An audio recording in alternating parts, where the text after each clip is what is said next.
दोस्तों human growth hormone यानी HGH एक एंडोजीनियस हार्मोन है जिसे ह्यूमन की पिट्यूटरी ग्लैंड रिलीज करती है बॉडी की ओवरऑल ग्रोथ और डेवलपमेंट के लिए। स्पेशली ये हाईएस्ट पे होता है इन द चाइल्डहुड और धीरे धीरे इसकी प्रोडक्शन कम होती जाती है जैसे हमारी एज बढ़ती जाती है। एक जेनेटिक लिमिट होती है कि हमारी बॉडी कितने ग्रोथ हार्मोन्स को रिलीज करेगी लाइफ टाइम्स में। कुछ थिंग्स हैं जो फोर्स कर सकती हैं पिट्यूटरी ग्लैंड को ताकि वो ज़्यादा ग्रोथ हार्मोन्स को नेचुरली रिलीज करें। तो चलिए जानते हैं उन चीज़ों के बारे में जिनके थ्रू आप अपने ग्रोथ हार्मोन की प्रोडक्शन को नेचुरली इंक्रीज कर सकते हैं। Number 1 is proper sleep and rest. Normal individual की majority of growth hormone release होते हैं ड्यूरिंग स्लीप स्टेजेस।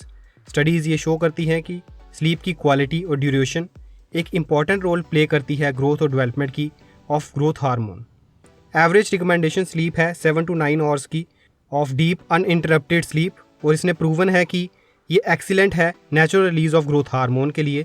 इस टाइम पे रात को जब आप सोते हैं तो आपकी बॉडी में मेलाटोनिन की सिक्रीशन होती है हायर रेट पे due to the dark environment और इसके थ्रू आपकी बॉडी में ज़्यादा ग्रोथ हार्मोन की प्रोडक्शन नेचुरली होती है। Number 2 is lose fat. Body में जितना ज़्यादा फैट होगा उतनी HGH की प्रोडक्शन कम होती है। वो लोग जिनके higher levels of body fat होते हैं या ज़्यादा फैट उनकी बैली के अराउंड होता है उनके HGH लेवल्स थोड़े कम होते हैं। एक स्टडी में ये देखा गया है कि वो लोग जो 3 टाइम्स ज़्यादा बैली फैट कैरी करते हैं उनके half amount of HGH amount होती है as compare to slimmer people. So body में कम फैट रखना भी ज़रूरी है HGH की प्रॉपर प्रोडक्शन के लिए। Number 3 is do not eat before you go to bed. Nutrition experts advice करते हैं कि आपको अवॉइड करना चाहिए हैवी मील्स को कंज्यूम करना सोने से पहले। ये इंपॉर्टेंट है कुछ रीजंस के लिए, जैसे कि इससे आपकी बॉडी में ओबेसिटी का रिस्क बढ़ सकता है, डाइजेशन अच्छी नहीं हो सकती है, insulin responses as well as secretion of HGH lower हो सकती है इससे। Number 4 is train smart. ये वेल नोन है कि HGH लेवल्स इंक्रीज होते हैं जब आप इनकॉर्पोरेट करते हैं इंटेंस फिजिकल ट्रेनिंग। सो आपके ट्रेनिंग सेशन शॉर्ट और इंटेंस होने चाहिए। आप उन्हें लिमिट कर सकते हैं 45 से 16 मिनट तक या उससे कम।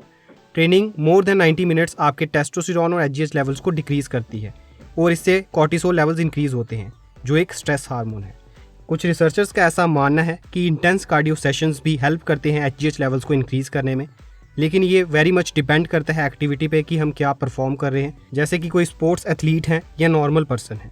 Number 5 is your liver needs cleansing. Liver एक मेन ऑर्गन है बॉडी का और ये आपकी बॉडी में वेस्ट को बाहर निकालता है। अगर आपकी डाइट चॉइसेस गलत है देन चांसेस हैं कि आपका लीवर अनहेल्दी रहेगा, जिसकी वजह से आपको कुछ डिजीज़ेस भी हो सकती हैं और इस वजह से ये ऑप्टिमल स्टेट पर फंक्शन नहीं करता। अगर आप फुल बेनिफिट्स लेना चाहते हैं ऑप्टिमम HGH लेवल्स के देन आपकी इंपॉर्टेंस रहनी चाहिए अपने लीवर को क्लीन रखने की।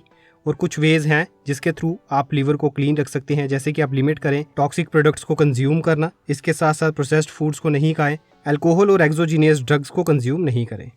Number 6 is proper diet. Proper diet काफ़ी अच्छा रोल प्ले करती है HGH प्रोडक्शन में, जैसे कि आप eggs, cheese, lean meats, low glycemic carbohydrates like vegetables, fruits और healthy fats like olive oil या कुछ नट्स को कंज्यूम करें। आपको अपने स्टार्ची और हाई ग्लाइसेमिक कार्ब्स को रिड्यूस करना चाहिए, जिस वजह से बॉडी में टेस्टोस्टेरोन और HGH लेवल्स इंक्रीज होंगे। प्रोटीन डाइट को आप ट्राई करें कि आप वर्कआउट से 2 घंटे पहले और पोस्ट वर्कआउट कंज्यूम करें फॉर बेस्ट रिजल्ट्स। इनके अलावा आप चाहें तो कुछ supplements like branch chain amino acids को कंज्यूम कर सकते हैं जो प्रूवन है टू इंक्रीज HGH लेवल्स। कुछ स्पेसिफिक अमीनो एसिड्स जो HGH लेवल्स को इंक्रीज कर सकते हैं वो हैं L arginine, glutamine, lysine, glycine, tyrosine, gamma aminobutyric acid. So इन चीज़ों को आप अपनी रूटीन में इंक्लूड करके अपने HGH लेवल्स को बूस्ट कर सकते हैं। इन्फॉर्मेशन अच्छी लगी तो वीडियो को लाइक एंड शेयर ज़रूर करें and subscribe our YouTube channel for more related videos.